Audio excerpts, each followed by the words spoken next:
নমস্কাৰ এভৰিৱান আপোনালোকে চাই আছে আমাৰ ইউটিউব চেনেল জিবিয়ান আসাম ইতিমধ্যে আপোনালোকে গমেই পাইছে যে শিক্ষক নিযুক্তিৰ বিজ্ঞাপন প্ৰকাশ পাৰে LP UP graduate post graduate teacher ৰিক্ৰুটমেণ্টৰ বাবে ইতিমধ্যে ৰাতিপুৱাৰ ভাগত মই ভিডিঅ' দিছোঁ আৰু আমাৰ যি টেলিগ্ৰাম চেনেল আছে তাত মই 4খন এডভাৰটাইজমেণ্টে আপোনালোকৰ লগত শ্বেয়াৰ কৰিছোঁ যদি আপোনালোকে টেলিগ্ৰাম চেনেলত আমাৰ এতিয়ালৈকে জইন নাই হোৱা তেনেহ'লে জইন হৈ ল'ব এই ভিডিঅ'টোৰ ডেছক্ৰিপশ্যন বক্সত মই মোৰ টেলিগ্ৰাম চেনেলৰ লিংকটো দি দিছোঁ তাত আপডেটবিলাক বা ভিডিঅ' কিবা দিবলগীয়া থাকিলে ইম্পৰ্টেণ্ট সেই গোটেইখিনি বা নটিচ বা এডভাৰটাইজমেণ্ট গোটেইখিনি মই শ্বেয়াৰ কৰিয়ে থাকোঁ তাত আপোনালোকে জইন হৈ ল'ব পাৰে তো এতিয়া মই যেটো ৰাতিপুৱাৰ ভাগত ভিডিঅ' দিছিলোঁ আৰু সেই ভিডিঅ'টোত মই গোটেইখিনি ডিটেইলছত জনাব পৰা নাই কাৰণ আপোনালোকে গমেই পায় ৰাতিপুৱা যেহেতু সময় নাথাকে তো মই কেৱল ইনফৰমেশ্যনটো আপোনালোকক দিছিলোঁ কেৱল এতিয়া যদি আপোনালোকক ডিটেইলছত যদি লাগে ভিডিঅ' মই বাৰু লৈ আহিম এতিয়া শিক্ষামন্ত্ৰী ডাক্তৰ ৰনোজ পেগু ছাৰে কিছু মন্তব্য আগবঢ়াইছে এই যিখিনি আমাৰ টিচাৰ ৰিক্ৰুটমেণ্ট হ'বলৈ গৈ আছে বা টেট কাম ৰিক্ৰুটমেণ্ট টেষ্ট সম্পৰ্কত তেখেতে আজি এই কিছু সময় আগতে মন্তব্য প্ৰকাশ কৰিলে সেইখিনি আপোনালোকক শুনাম মই আৰু তেখেতৰ ফেচবুক পেজৰ পৰা তেখেতে এই যে বিজ্ঞাপনখিনি প্ৰকাশ পালে আপোনাৰ সেই বিজ্ঞাপনখিনি সম্পৰ্কত কথাখিনি লিখিছে প্ৰাথমিক এলপিত কিমান পোষ্ট ইউপিত কিমান পোষ্ট তাৰ লগতে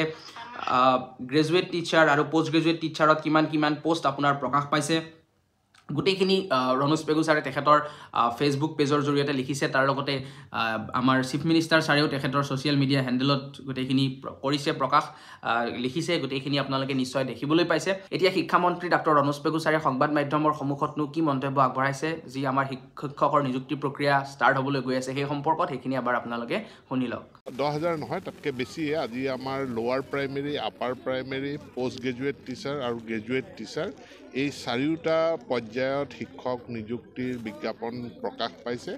আৰু গতিকে মই যিসকলৰ যোগ্যতা আছে অৰ্হতা আছে তেওঁলোকক আবেদন কৰিবৰ কাৰণে অনুৰোধ জনাইছোঁ আমাৰ গ্ৰেজুৱেট টিচাৰ আৰু পোষ্ট গ্ৰেজুৱেট টিচাৰৰ ক্ষেত্ৰত টেট কাম ৰিক্ৰুটমেণ্ট পৰীক্ষা অনুষ্ঠিত হ'ব আৰু যিসকলে ইতিমধ্যে টেট পাছ কৰিছে তেওঁলোকৰ DLED আছে তেওঁলোকে আবেদন কৰিব পাৰিব এলপি টিচাৰ ইউপি টিচাৰৰ ক্ষেত্ৰত ইয়াত বিধিসন্মতভাৱে সম্পূৰ্ণ নিকাভাৱে মেধাৰ ভিত্তিত বাছনি হ'ব আৰু সেইমতে নিযুক্তি হ'ব গোটেইখিনি ৰেগুলাৰ পোষ্ট কোনো কণ্টেক্সুৱেল পোষ্টৰ এডভাৰটাইজমেণ্ট হোৱা মই অৱগত হৈছোঁ আমাৰ কিছুমান বিদ্যালয় আছিলে মিক্স মিডিয়াম গতিকে মিক্স মিডিয়াম বিদ্যালয়খনিৰ প্ৰশাসনটো কেনেকুৱা হ'ব কাৰণ ইতিমধ্যে আমি বড়ো এণ্ড আদাৰ ট্ৰাইবেল লেংগুৱেজৰ কাৰণে এটা পৃথক সঞ্চালকালয় কৰা হৈছে আৰু যিখিনি মিক্স মিডিয়ামখিনি তাৰ যিটো বড়ো ছেকশ্যন সেইটো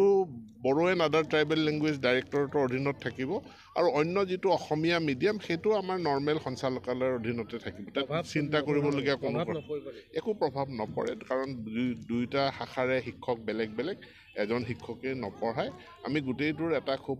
মই সোনকালে ইয়াৰ পৰা ঘূৰি গৈ এক বৈঠক অনুষ্ঠিত কৰি সমাধান কৰিম শিমলুগুৰি ৰাইজে একো চিন্তা কৰিব নালাগে